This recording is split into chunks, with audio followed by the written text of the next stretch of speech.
सभी टीम से हैं। प्यारे विद्यार्थियों नमस्ते।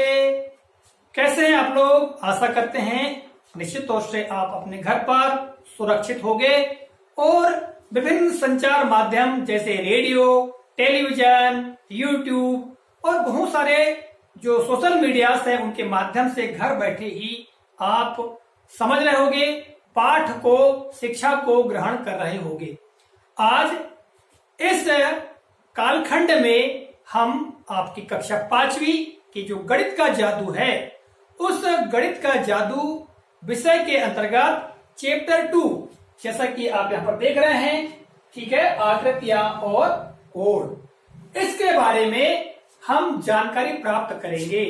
निश्चित तौर से आप लोगों को आकृतियों के बारे में जानकारी होगी, आप कोणों के बारे में जानते होंगे क्योंकि कक्षा 3 और 4 में इनके बारे में आपने निश्चित तौर से सुना ही होगा।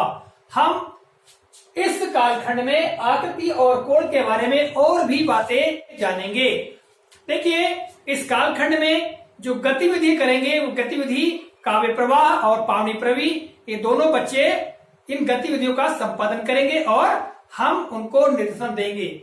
निश्चित तौर से इस पाठ के माध्यम से आप जो प्रमुख बातें हैं यानी अवधारणाएं हैं उनको प्राप्त कर पाएंगे। देखिए, आपकी यह है गणित का जादू पाठ्य पुस्तक। यहाँ पर जो भी जानकारी दी गई है उनको गतिविधियों के माध्यम से समझने का प्रयास करते हैं। विद्यार्थियों, आप यहाँ पर काव्य प्रवाह और पावनी प्रवि को देख रहे हैं। पिछले कालखंडों में उन्होंने जो तिलियों के माध्यम से विभिन्न आकृतियों का निर्माण किया था, साथ ही बंद आकृति, खुली आकृति बनाई थी और इस तरह विभिन्न तिलियों के द्वारा पहेलियों का निर्माण किया गया था, उनको यहाँ पर दिखाया जा रहा है। आज हम इस कालखंड में इसके आगे की गतिविधियों को इनके द्वारा संपन्न कराकर बताने जा रहे हैं। बच्चों देखिए, यहाँ पर सुखमन नाम का बालक है, इसने विभिन्न कोणों का प्रयोग करके यह चित्र बनाने का प्रयास किया है। आप अपनी पुस्तक में देखेंगे, देखिए यहाँ पर कितने सारे कोण हैं, ये है ना। तो इनके माध्यम से इन्होंने चित्र बनाने का प्रयास किया है। अब यहाँ देखिए अभ्यास दिया गया है और इस अभ्यास को भी हम हल करने का प्रयास करते हैं, ठीक है। अब देखिएगा बेटा, ये प्रश्न क्रमांक 22 के ऊपर यहाँ पर देखिए नीचे दिखाए गए कोणों के आसपास अपनी मर्जी का कोई चित्र बनाओ और कोण का प्रकार भी लिखो। सबसे पहले करके दिखाया गया, जैसे इसमें देखिए यहाँ पर ये एक समकोण से कम है और यहाँ पर मगर बना दिया गया है। इस तरह ये समकोण है, समकोण से कैसी बनाई हो आप लोगों ने, बहुत बढ़िया। और ये भी समकोण है, इससे क्या बनी, एक शंकु बना दिए, एक टोपी बना दिए। और यहाँ पर ये समकोण है ज्यादा से आपने एक लैपटॉप बना दिया, बहुत बढ़िया। एक पेंसिल बना दिया, ये समकोण से कम में, बहुत बढ़िया। और यहाँ पर एक जग बना दिया, ये काय के माध्यम से बनाया है, ये समकोण से कम से, बहुत बढ़िया। अब बच्चों हम लोग एक गतिविधि करते हैं। देखिए आपकी पाठ्य पुस्तक में गतिविधि दी गई है, एक वर्गाकार कागज लेना है और वर्गाकार कागज ले करके हमको यहाँ पर एक गतिविधि को संपन्न कराने के बाद में विभिन्न कोणों के बारे में जानकारी प्राप्त करनी है। तो चलिए इस गतिविधि को करते हैं। तो बच्चों अब आप अगली गतिविधि के लिए तैयार हैं? यस। बहुत बढ़िया। देखिए आपको ये जो गतिविधि दी गई है इसके अनुसार एक वर्गाकार कागज लेना है और उसको कुछ मोड़ देना है और मोड़ देने के बाद में पुनः खोल करके विभिन्न कोणों के बारे में जानकारी प्राप्त करनी है, ठीक है। यस। तो आपके पास वर्गाकार कागज है? यस। दिखाइए। बहुत बढ़िया, ये है वर्गाकार कागज। वर्गाकार आकृति क्या होती है मालूम है आप लोगों को? यस। जो आकृति वर्ग के समान हो वो वर्गाकार कहलाती है। और वर्ग क्या होता है? जिसकी सभी भुजाएं बराबर होती हैं और उसके सभी कोण कैसे होते हैं? समकोण। तो ऐसी आकृति को हम वर्ग कहते हैं और वर्गाकार आकृति कहते हैं, ठीक है। तो आपको हम जैसा निर्देश देंगे वैसा करना है। यहाँ पर निर्देश दिए गए हैं तो आपको बनाना है बेटा। सबसे पहले आपको क्या करना है, वर्गाकार कागज ले लिया हमने, उसे आधा मोड़ो, मोड़ो आधा, बहुत बढ़िया, अच्छी मोड़ दीजिए। ये आधा मोड़ लिया, फिर उसे एक बार और मोड़ो, ये मोड़ लिया, बहुत बढ़िया। अब आपको आखिरी बोर्ड को खोलना है। खोलो उसको, बहुत बढ़िया। और खोल करके ये जो सर जी यहाँ पर पुस्तक में बताया गया है उसके अनुसार वहां से आधा मोड़िए, आधे के भाग को आधा मोड़ लीजिए, ऐसा, बहुत बढ़िया। अच्छे से मोड़ दे दीजिए, बहुत बढ़िया बेटा, शाबाश। अब इस आकृति को दिखाइए, हमें दिखाइए। ये आकृति बन गई। अब इस आकृति में आपको ये बताना है कि समकोण कहाँ है। समकोण इस रेखा से लेकर इस रेखा तक है। हाँ, कोण कहाँ बन रहा है? यहाँ। सब बहुत बढ़िया, समकोण वहां बन रहा है। समकोण से ज्यादा कहाँ बन रहा है? ये भुजा लिए, हाँ, और ये भुजा लिए, हाँ, और यहाँ पे कोण बन रहा है। ये समकोण से अधिक है। अधिक है। समकोण से कम कहाँ बन रहा है? ये रेखा लिए, हाँ, और ये रेखा लिए, रेखाखंड, हाँ, और ये। बहुत बढ़िया बेटा, बहुत बढ़िया। दिखाइए था, ये बहुत बढ़िया। इस आकृति में बहुत सही आपने बताया कि समकोण कहाँ है। समकोण ये है ना, यहां से ये समकोण ये दिख रहा है, बहुत बढ़िया। समकोण से ज्यादा की हम बात करें तो समकोण से ज्यादा ये है, ये आकृति यहां से लिए तो यहां तक, ये समकोण से ज्यादा, और समकोण से कम ये। बहुत बढ़िया। इसके माध्यम से हमने अच्छी तरह से कोणों को समझ लिया। यस। अच्छा, आप लोगों को पता है क्या कि समकोण की माप कितनी होती है? 90 अंश। 90 डिग्री या 90 अंश। बहुत बढ़िया बेटा, इसे कहते हैं समकोण। ठीक, 90 अंश, ठीक है। इसके बाद जो समकोण से कम होता है उसको कौन सा कोण कहते हैं? न्यून कोण। न्यून कोण। बहुत बढ़िया बेटा, न्यून कोण कहते हैं।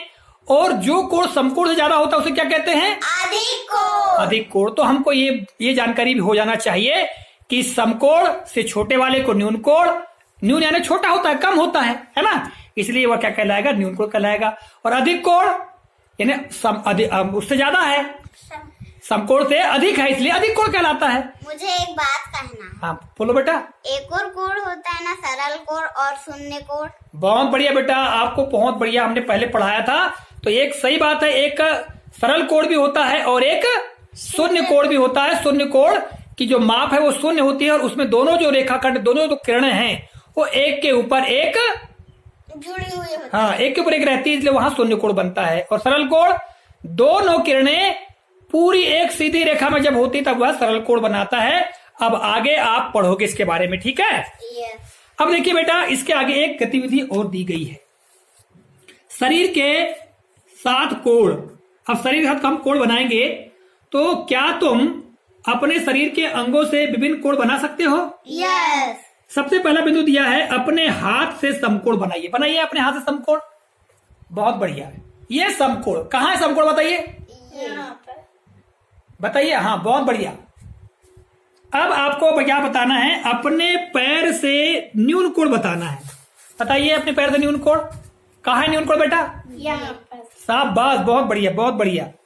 अब आपको बताना है अपने हाथ से समकोण से ज्यादा का कोण। अपने हाथ से समकोण से ज्यादा का कोण। शाबाश, बहुत बढ़िया, बहुत अच्छी बात है। इसके बाद में आपको बताना है अपने शरीर से समकोण से ज्यादा का कोण। अपने शरीर को झुका करके समकोण से ज्यादा का कोण कहां पर बन रहा है बेटा? ये यहाँ पर। बहुत बढ़िया, बहुत बढ़िया। बैठ जाइए। तो इस तरह देखिए, हमने हमारे शरीर के अंगों के द्वारा भी समकोण, समकोण से ज्यादा, समकोण से कम यानी न्यून कोण और अधिक कोण और समकोण के बारे में जानकारी प्राप्त कर ली, ठीक है? बहुत बढ़िया। तो बच्चों, अभी हमने शरीर के अंग, हाथ पैरों के माध्यम से कोणों की जानकारी बहुत प्राप्त की। अब देखिए, आपकी जो गणित का जादू पाठ्य पुस्तक है उसमें पृष्ठ क्रमांक 24 के ऊपर कोण बगीचा के संदर्भ में एक महत्वपूर्ण जानकारी दी गई है, और आपको इससे सामान्य ज्ञान होगा, जनरल नॉलेज होगा। देखिए, जब किसी मधुमक्खी को कोई जो रस वाला फूल मिल जाता है या मकरंद वाला फूल मिल जाता है, तब वह एक प्रकार का नाच करती है, ठीक है? नाच क्यों करती है? क्योंकि नाच करने से उस फूल और सूर्य के बीच में एक कोण बनता है, जिससे कि अन्य मधुमक्खियों को वहां तक आने का रास्ता पता हो जाता है। और यही बात यहाँ पर बताई गई है। मैं आपको पढ़ के बताता हूं, आप भी पढ़िएगा। मेरा कोण वाला नाच रास्ता दिखाता है, जब मैं शहद बनाने के लिए फूल देखती हूँ तो दूसरी मधुमक्खियों को बताना चाहती हूँ। उन्हें रास्ता दिखाने के लिए मैं नाचना शुरू कर देती हूँ। मेरा यह नाच सूर्य और फूल के बीच का कोण दिखाता है। देखिए यहाँ पर इस चित्र में ये यहाँ देखिए ये फूल और ये सूर्य के बीच में क्या दिखाता है? कोण दिखाता है, जिससे कि उनको रास्ता मिल जाता है ना। अब बच्चों हमने ये जानकारी आपको दे दी, ठीक है।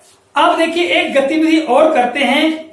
कुछ छोटी छोटी पत्तियां आपको लेना है और पत्तियों को रंग से रंग करके उसको उल्टा छाप लेकर के हमको क्या बनाना है?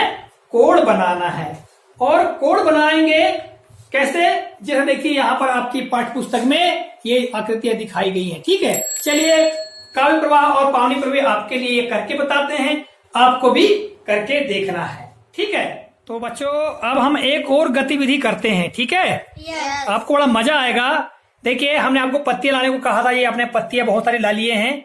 इन पत्तियों के माध्यम से आप लोगों को कुछ छापे बनाना है पत्तियों के, ठीक है। Yes. और वो छापे ऐसे बनाने हैं कि समकोण बन जाए, फिर समकोण से अधिक बने और समकोण से कम बने, ठीक है। Yes. चलिए जरा बनाइए जरा। बहुत बढ़िया।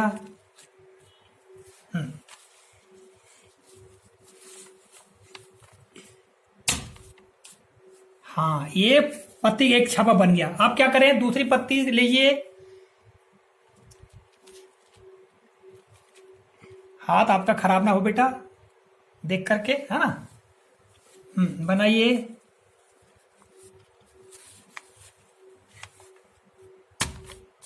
हाँ यहां पर ये दो पत्तियों से आपने बनाया जैसा कि आपकी पुस्तक में दिखाया गया है, ये ना, ये इस प्रकार से। तो ये बताइए यहाँ कौन सा कोण बन रहा है बेटा? समकोण। क्या बन रहा है पावनी? समकोण। समकोण। कहाँ बन रहा है समकोण? यहाँ ये यहाँ बन रहा है ना। Yes. शाबाश। अब पावनी आपको समकोण से कम बनाना है। पत्तियां लो, समकोण से कम बनाना है, किंतु वही बनाना वही उसी में। इसमें। हाँ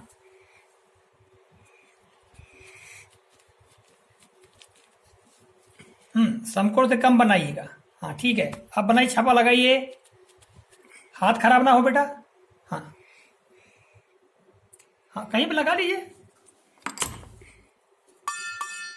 हाँ ये पत्ती का एक छापा। अब आपको फिर से एक पत्ती और लेकर के क्या करना है? न्यून मतलब समकोण से कम बनाना है।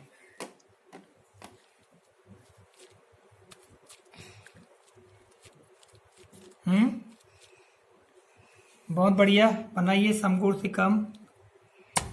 बहुत बढ़िया बहुत बढ़िया। ये देखो यहाँ पर बिल्कुल सही है, समकोण से कम बन गया बेटा। बहुत बढ़िया बेटा। एक पत्ती इस तरफ भी ले सकते हो, ले लो।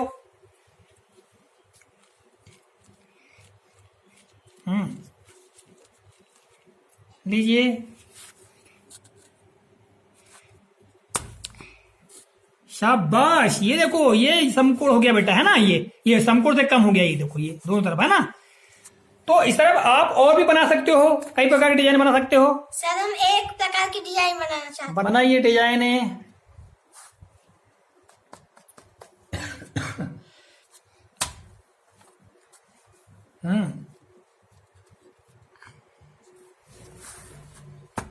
हाथ खराब ना हो बेटा आपका।